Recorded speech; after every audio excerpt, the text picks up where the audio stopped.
The beginning of battle for Soviet aircraft carriers hardly differs from that of other carriers. The only thing we can advise you here is to set a course to the nearest island in the direction where most of your allies are heading. You can dispatch attack aviation first because their cruising speed is the highest of all aircraft types.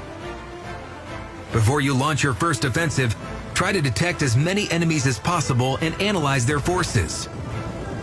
It's quite probable that you'll have to change flank to be more efficient.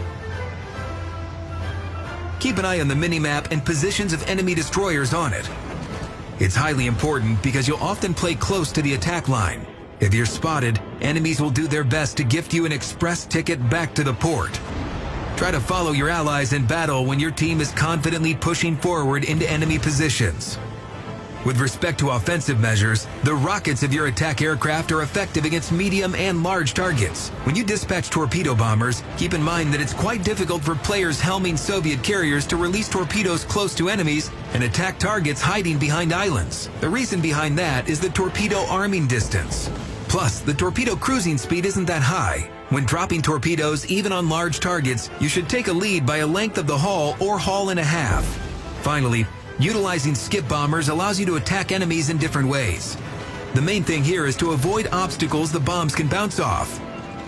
You can attack both slow targets and swift ships with this bomb type.